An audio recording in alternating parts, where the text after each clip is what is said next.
Amelia had grown up believing that life was something you endured quietly, like walking through a storm without an umbrella, hoping no one would notice how drenched you were inside.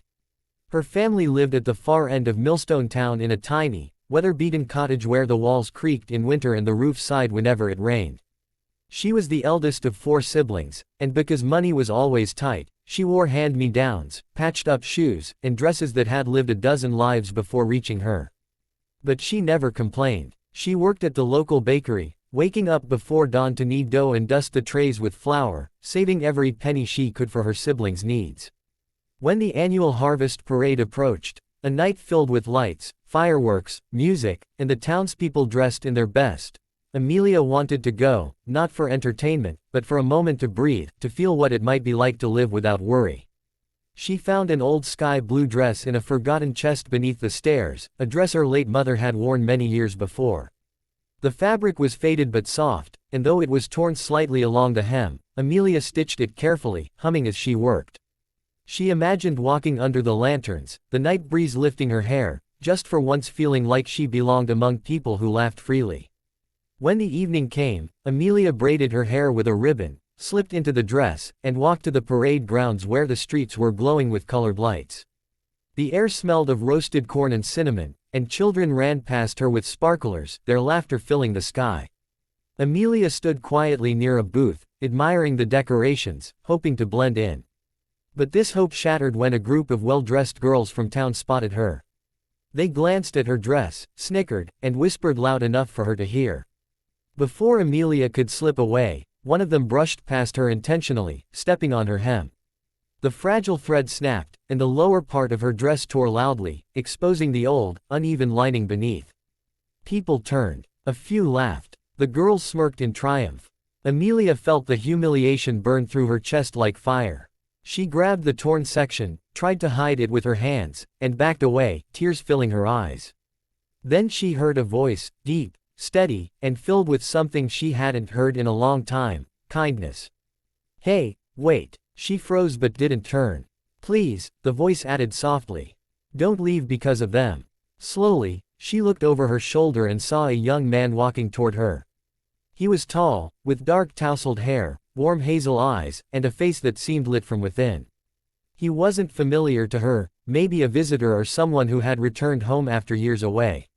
He looked at her, not at the dress, not at the tear, but at her. "Are you hurt?" he asked gently. She shook her head, unable to speak. He noticed her trembling hands and the ripped fabric. "It's just cloth," he said. "It doesn't change anything." Amelia swallowed. "Everyone saw," she whispered. "It's embarrassing." "It's human," he replied. "And it doesn't take away your beauty." She stared at him, stunned. "My beauty?" "Yes," he said without hesitation.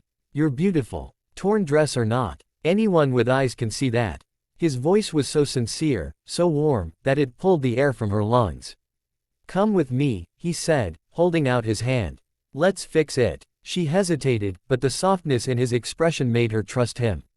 She placed her shaking hand in his, and he walked her through the crowd to a small fabric booth owned by an elderly seamstress. "Aunt Mara," he greeted. "Can you help my friend? Her dress tore." The woman smiled kindly at Amelia, guiding her to sit on a stool. With skilled fingers she patched the torn fabric, folding it in a way that made the dress look intentionally layered, almost stylish. "There," the seamstress said. "You look lovely." Amelia stared at herself in the tiny mirror, hardly believing it. "Thank you," she whispered. When they stepped outside again, music drifted through the air as couples danced beneath strings of lanterns. The young man turned to her. "I never got your name." "Amelia," she said softly. "I'm Ethan." They walked slowly, talking about small things at first, her work at the bakery, his recent return to town after studying abroad, his love for music, her love for books. But then the conversation deepened. She told him how she always felt invisible, how she'd never had anything new to wear, how she didn't fit in with others her age.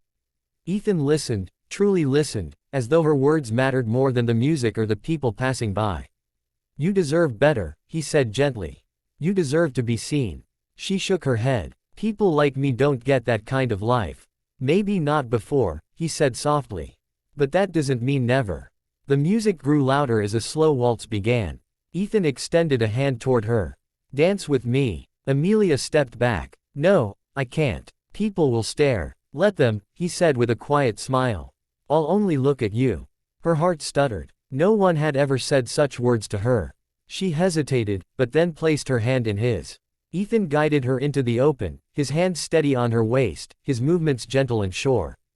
Amelia stumbled at first, but he guided her effortlessly, his eyes never leaving hers. Under the lantern glow, she felt something she had never felt before, free. Beautiful. Wanted. As the dance ended, he kept her hand in his a moment longer than necessary. You know, he said softly, I saw you long before your dress tore. She blinked. You did. Yes, he smiled. You were standing near the lantern booth. You looked peaceful and alone. Something about you felt real. Amelia felt heat rise to her cheeks. Most people don't notice me. Then they're blind, he said simply. They walked together until the fireworks started, the sky bursting with color that reflected in her eyes. Ethan watched her, not the fireworks. I'm glad you didn't go home, he said. I'm glad you stopped me, she whispered. When the parade ended and Ethan walked her home, they stood beneath the old oak tree near her cottage. Will I see you again? He asked, almost timidly. Amelia, who had lived her whole life shrinking into corners, found courage rising in her chest. Yes, she said. I'd like that. Ethan smiled, a smile that felt like sunrise.